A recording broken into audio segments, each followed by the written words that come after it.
Salut tout le monde, c'est Adou. Aujourd'hui, on se retrouve pour une review d'un combo complet Airwinger Pro de chez JP Australia en 65 litres et les deux nouvelles wings de chez Nel Pride, la Fly 2 et la Fly Pro que j'ai testé en 4 mètres et 5 mètres. C'est parti mon kiki.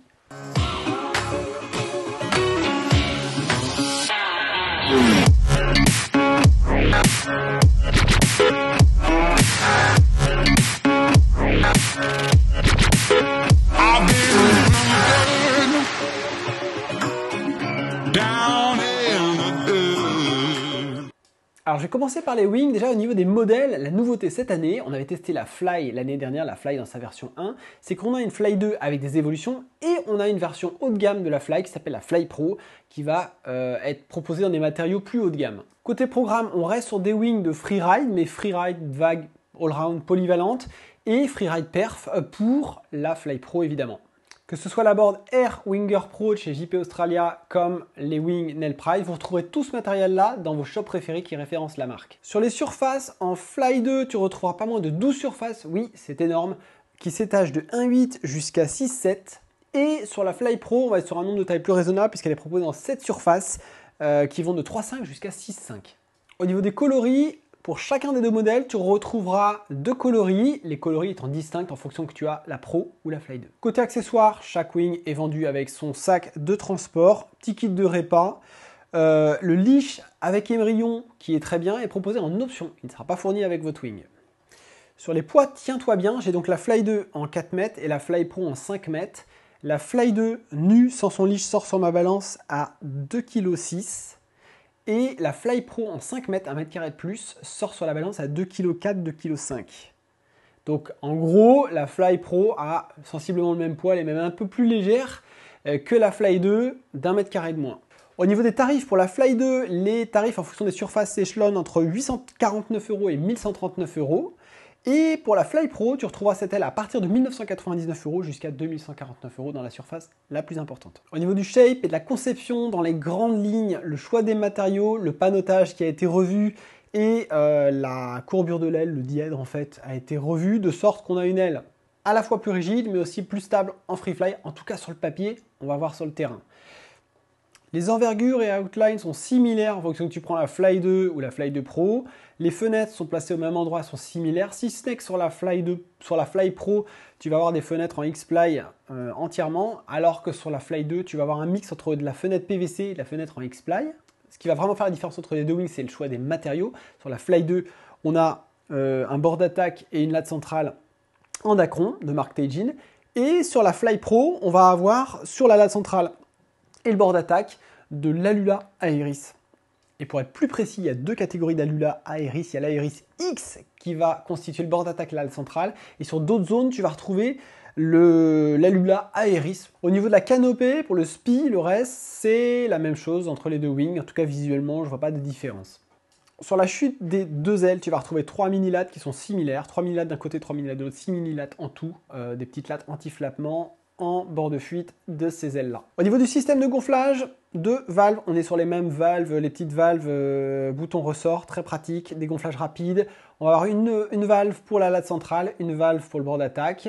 On gonfle sur ces deux ailes 4 mètres et 5 mètres en Fly Pro à 9,5 pré-coupe pour le bord d'attaque, 9 pour la latte centrale. Sur le papier, qu'est-ce qui change? Sur cette Fly 2, on annonce une réduction du diamètre du bord d'attaque de 3 à 9%, ce qui est quand même assez conséquent. Et sur la Fly Pro, qui utilise des matériaux encore plus nobles, plus haut de gamme, on va être à même de réduire le diamètre du bord d'attaque de 9 à 12%, ce qui est quand même assez énorme en termes de traînée en navigation. On va passer au test terrain, mais je vous fais une petite présentation de la Airwinger Pro qui m'a été envoyée pour tester ces wings avec par le combo JP Nel Pride. On est sur une board dont le programme c'est Wing Light Wind, Wing Race, pour pouvoir sortir des petits foils même quand le vent n'est pas très fort. Et éventuellement Downwind Wing, c'est une planche avec laquelle tu vas pouvoir aussi surfer et faire du downwind. C'est une board qui est proposée dans 3 volumes, vous retrouverez toutes les infos sur le site de jpaustralia.com. On a une 65 litres qui est celle qu'on a reçue, mais il y a aussi une 80 et une 95 litres. Au niveau des longueurs, on joue entre 152 cm pour la 65 litres et 183 pour la plus grande, la 95 litres. Et les largeurs aussi entre 53 et 58 cm.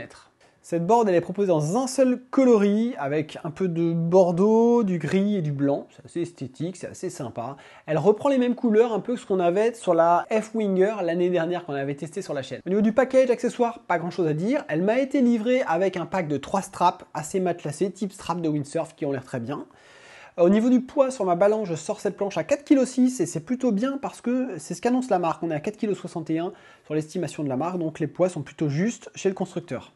Au niveau des tarifs, la board oscille entre 1899 € et 1999 € en fonction du volume que tu vas choisir. Au niveau du shape, spécificité, on a une board qui oscille entre 21 et 23 pouces en fonction de la taille que tu vas prendre. Elle a un ratio assez élancé, elle est taillée pour décoller tôt. C'est ce qu'il faut retenir principalement. Sur l'avant du pont, on n'a pas de bulbe comme sur beaucoup de boards, on a un volume qui est bien réparti, mais le pont est assez plat et le nose reste dans la continuité pour une notion d'aérodynamisme. La board est un pont qui est assez plat. En revanche, latéralement, on observe un léger concave sur le pont pour le confort des pieds. C'est sympa, mais c'est pas trop marqué et moi, ça me va plutôt bien. On a un outline aussi qui est assez droit à l'arrière avec une largeur au pied arrière qui est assez importante, qui est conservée en fait, on va dire. Et l'idée, c'est aussi de pouvoir avoir de l'appui pour excentrer le pied et appuyer sur le foil pour le faire tourner en condition de surf ou dans les manœuvres. Et d'ailleurs, c'est un peu une tendance qu'on observe aussi sur certaines planches de surf foil actuellement. On a tendance à réélargir un peu les culs pour avoir des outlines assez droits. Ce qui est intéressant, c'est ce qui se passe en revanche quand on retourne la planche. On a des cutouts qui sont hyper étendus jusqu'à la moitié de la planche. Ceci pour diminuer la traînée de la planche dans les touchettes, mais aussi lors du take-off. Ils ont carrément viré la poignée de portage pour que il n'y a pas de traînée au take-off. Alors je ne sais pas dans quelle mesure ça joue réellement, mais ils ont viré la poignée. Comme la planche est assez étroite, ça ne m'a pas gêné pour la porter.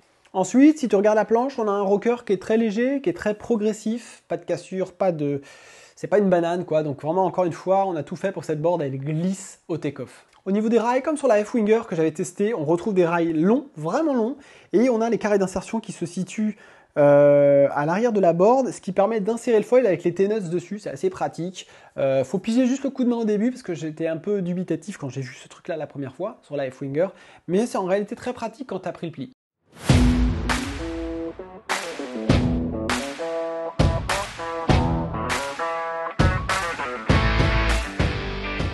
Alors dans ce ressenti, je vais évidemment comparer les évolutions de la Fly 2 par rapport à la Fly 1 qu'on avait passé en review l'année dernière sur la chaîne. Et je vais parler de la nouveauté, la Fly Pro, qu'est-ce qu'elle apporte, ça coûte quand même plus cher, est-ce que c'est intéressant et qui devrait choisir la Fly Pro. Et puis à côté de ça, on va aussi englober un peu cette board, la F-Winger, pour voir qu'est-ce qu'elle donne, quel confort on a en navigation avec ça et quelle case elle coche. C'est parti. Alors j'ai testé le combo dans du vent light, évidemment il fallait, mais aussi dans du vent plus soutenu. On va dire qu'on a joué entre 10-12 nœuds et 20 nœuds. Quasiment que du flat, un petit peu de houle, des petits bumps, mais on est plutôt sur de la condice freeride quasi estivale. Take-off, pumping, bon là je parle de la board et de la wing, bon sans grosse surprise, ça décolle de peur, ça décolle de peur. Alors au niveau de la wing déjà, même avec d'autres boards, ce qui se passe, que je l'ai ridé aussi avec des boards plus petites, parce qu'avoir une planche qui glisse, ça biaise un peu le ressenti que tu as. Au take-off, si tu as une planche qui glisse à mort, c'est normal, n'importe quel wing va quelque part décoller tôt. Donc j'avais testé aussi avec une board d'une autre marque en 45 litres et bon, on a du jus, on a des watts. La différence par rapport à la première Fly, si tu compares à la Fly 2, c'est que l'ensemble est plus rigide. Ça c'est la première chose. On a plus de raideur, on a moins l'impression d'avoir une aile sac, elle est plus tendue au niveau de la chute et elle tire plus de l'avant. On entend souvent cette expression, elle a plus de projection. C'est-à-dire que quand elle va tirer, ce que tu prends dans la caisse, dans les bras, ça se convertit en vitesse, ça se convertit en traction horizontale, ça sert à te faire décoller. Là où sur la Fly première version, on avait plus une traction assez confortable et je pense qu'un débutant aurait pu vraiment s'y retrouver, c'est ce que j'avais dit dans la review, parce qu'il n'y avait pas besoin d'un expert pour l'utiliser. C'est une wing qui tractait dans les deux bras de manière assez homogène. Là, on a une traction qui est plus en avant, plus en projection. Et c'est encore plus vrai pour la Fly Pro, parce que la Fly Pro amène une nuance de nervosité supplémentaire. Elle est plus physique, mais elle est plus énervée, elle est plus légère, elle est plus réactive au pumping. Sur les premières senties, sur la board, on fait le topo sur la Air Winger. C'est relativement étroit, mais ça va. S'il y a du clapot que vous faites balloter, c'est sûr, vous allez être dérouté si vous n'avez pas l'habitude d'utiliser des planchers relativement étroites comme celle-là. Son objectif, c'est de partir tôt. Elle ne s'adresse pas à des débutants. Concrètement, il faudra avoir un peu de niveau déjà pour prendre ce type de planche. Néanmoins, ce qui est intéressant pour mon poids, c'est qu'en restant sur ma taille fétiche de 4 mètres carrés, avec cette 65 litres, je décolle dans rien, je peux décoller à 10 nœuds sans problème.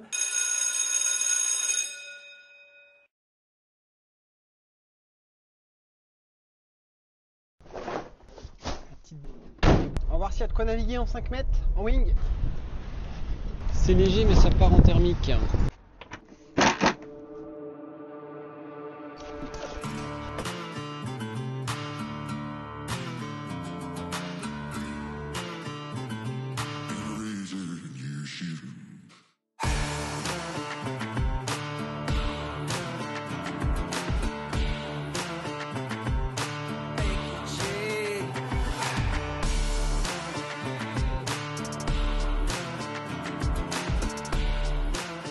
Au niveau des foils, j'ai mis de la FS Pure 700, j'ai mis du Takalur avec du Kujira, j'ai mis du Code Foil 720S aussi, donc je varie un peu les plaisirs et les marques, j'ai mis un peu tout sous cette board et à chaque fois l'expérience a été positive, la planche est assez clé en main, j'ai pas eu besoin de faire des calages spécifiques sous cette board pour faire marcher mes foils. Le premier truc qui m'a frappé sur les Fly 2 comme la Fly Pro, c'est que la wing flappe moins. Alors il y a toujours un petit façaillement léger, notamment sur la 5 mètres, la Fly Pro, quand vraiment je bourrinais au près notamment, mais la première wing de chez Nelpry, la Fly, avait tendance à flapper, c'est ce qu'on lui reprochait un peu.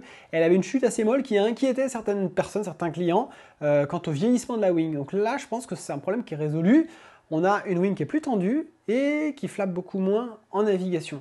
Après, je trouve que tout de suite, instantanément, on a une wing qui permet d'accélérer plus. On sent que on a mangé le champignon comme dans Mario Kart, là, ça part dans les tours plus vite qu'avec la Fly 1. On a gagné en projection et ça se ressemble au take-off, tu as plus de jus. Mais surtout, si tu veux aller vite, tu as une wing qui va être un petit peu plus tôle dans les mains que l'ancienne version. Sur les poignées, alors j'ai oublié de préciser un truc, sur la Fly 2, on a des poignées comme sur la Fly 1, mais sur la Fly Pro, on a des poignées en carbone. C'est aussi ce qui contribue probablement à réduire un peu le poids de l'ensemble de la wing. Est-ce que ça amène beaucoup en rigidité? Probablement. En tout cas, c'est l'ensemble qui fait que la wing est rigide, matériaux des poignets, matériaux du corps de la wing, le panotage. On a gagné sur tous les niveaux et encore plus sur cette Fly Pro. L'ergonomie des poignets, elle est la même, que tu prennes la Fly ou la Fly Pro. On a conservé ce qui marchait sur la première wing. Sympa, cette prise en pistolet pour faire des jibes ou des manœuvres, c'est très pratique pour la tenir dans des manœuvres dans le très light wind. Le grip est sympa. On a ces petits arrondis qui permettent d'éviter si la wing touche la planche ou tape la planche de l'abîmer. Il n'y a pas d'angle vif en fait, il n'y a pas d'angle dur et d'angle vif, il y a du caoutchouc et c'est arrondi, il y a de la mousse plutôt et c'est arrondi. Le petit grip, petit bonus spécial mention pour le petit grip noir un peu quali de la Fly Pro. J'ai préféré encore l'ergonomie, le confort et encore un petit cran au-dessus. Bon, ils ont essayé de faire un grip, des poignées un peu plus premium. Donc voilà, mais en gros, tu as la même ergonomie, sensiblement la même ergonomie, la même forme de poignée sur les deux wings. C'est assez confort parce que comme la poignée avant est plus éloignée de la canopée et de la latte centrale que la poignée arrière, en fait, c'est un petit peu comme si tu bordais ta wing parce qu'en fait, tu éloignes plus de toi le bord d'attaque. Donc c'est comme si avec une wing normale, quand elle est poignée symétrique, tu bordais plus fort. Sauf que tu as les bras juste tendus. La wing s'auto-borde si tu veux. Un peu comme des wings que j'ai testé récemment. Je pense à la Takuma RS. Évidemment, il y avait la Fly 1, mais il y a aussi chez Sroka, on a de la poignée un peu asymétrique. Au niveau de la speed et le cap, on a gagné par rapport à la Fly 1. Tu prends la Fly 2 et évidemment la 5 mètres carrés. Alors c'est bien, ils m'ont envoyé en plus grand, ils m'ont pas envoyé un 4 mètres au début, j'ai un peu râlé, puis je me suis dit en fait c'est bien, ça va me permettre de me surtoiler pour aller vite. Et effectivement, cette Fly Pro, comme elle est raide, on retrouve le même principe que les wings en Alula que j'ai pu tester sur la chaîne. Il y avait la Aura X, j'ai pas testé la D-Lab chez Duotone, mais j'ai pu naviguer un peu avec. Et clairement, si tu veux aller vite, si ton programme c'est la race, si tu veux tartiner les copains, la Fly Pro elle va t'amener un plus en termes de sensation. Stabilité en free fly, la Fly 1, elle n'était pas incroyablissime à ce niveau-là. C'était pas son gros point fort. Tu avais franchement des wings qui se débrouillaient mieux. Tu prenais une unit chez Duotone, une Vayu Aura ou d'autres wings du marché, je les trouvais plus agréables. Là, on a progressé. Vraiment, on a progressé. Ils ont réussi à stabiliser la wing. Je ne sais pas comment, mais elle est plus stable, elle se tient mieux en free fly. Tu n'as pas besoin d'aller la repositionner à chaque fois. Alors, quand tu vas passer à même surface, en plus, j'avais pas les mêmes surfaces, mais à même surface, quand tu vas passer sur la version pro, plus légère, plus nerveuse, elle va moins bouger encore, quoi. Je l'avais vu chez une autre marque en comparant deux wings de construction différentes, pro ou pas pro. Sur la Fly Pro, si tu fais beaucoup de vagues, tu vas préférer la rider. Simplement, elle sera un peu plus physique et un peu plus raide. Ça peut être un peu une forme de bémol. Ceux qui aiment bien avoir un peu de confort quand même en navigation, qui naviguent dans des vents rafaleux et forts, la Fly Pro, ok, elle est légère, perf, peut-être plus rapide, plus de sensations, plus de glisse dans l'air, mais la Fly Pro sera aussi un peu plus énergivore, on va dire.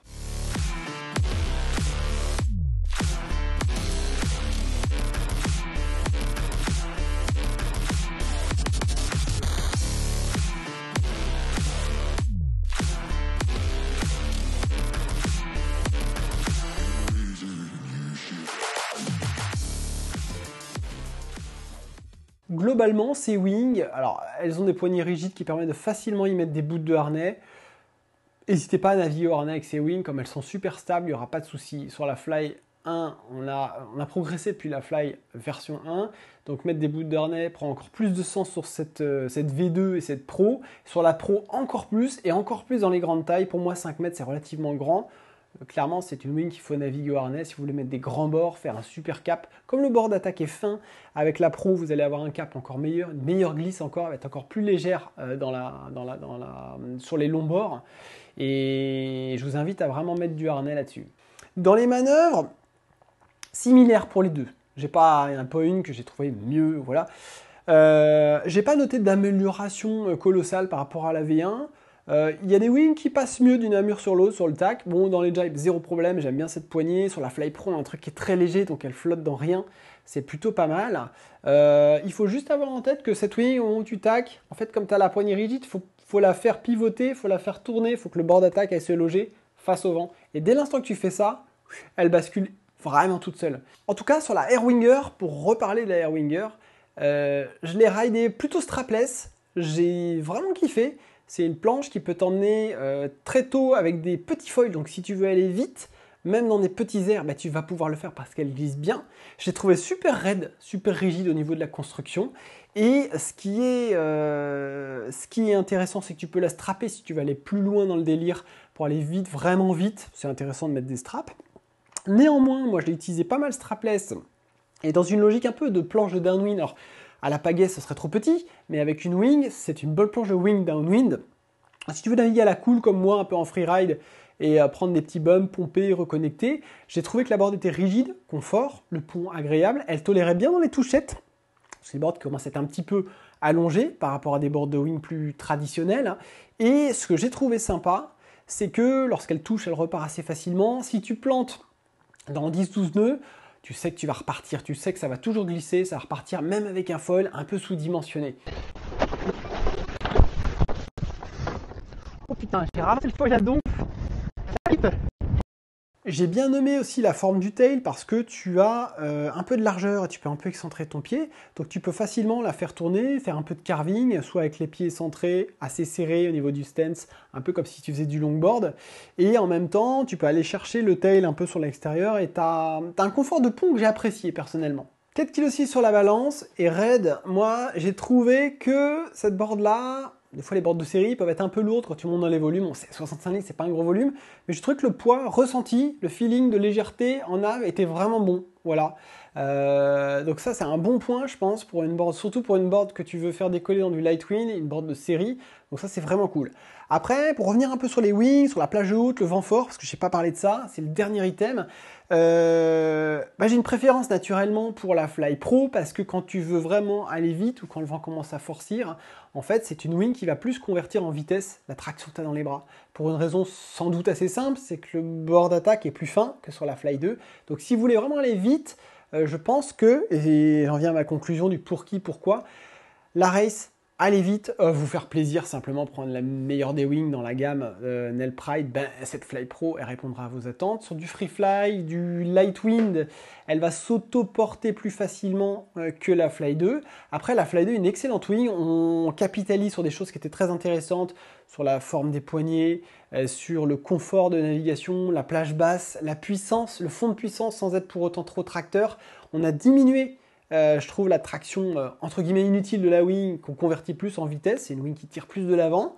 qui n'est pas trop physique pour autant, elle n'est pas devenue trop physique. Si tu veux une wing plus physique, énervée, il y a la Fly Pro pour ça, donc on a le choix. Puis en termes de budget, il y a quand même de vraies différences entre les deux modèles. On pourra vraiment se faire super plaisir déjà avec cette Fly 2, que je vous recommande vivement, parce que maintenant, elle coche un peu toutes les cases, sur le free fly, sur le cap, la vitesse, sur la plage basse, et puis c'est une jolie wing, il y a toujours des couleurs qui claquent un peu quand on est chez JP Nail Pride, c'était vrai aussi dans le windsurf, et c'est toujours vrai aussi aujourd'hui dans les matos de wing que j'ai la chance de tester. Donc voilà, un bon bilan, un bon combo. Si vous voulez des infos, n'hésitez pas à aller sur le site de Nail Pride et JP Australia, vous retrouvez toutes les infos, spécifications, photos, vidéos de la marque. On a aussi les groupes WhatsApp, le forum, pour ceux qui connaissent, je mets les liens dans le descriptif de cette vidéo. Si vous avez bien aimé cette petite review et les autres reviews qu'il y a sur la chaîne, n'hésitez pas à mettre un petit like, pensez à vous abonner, je sais que je le dis pas assez souvent, mais ça fait du bien, ça motive. Je vous dis à plus, profitez des conditions, bonne session, c'était Adou, bye bye.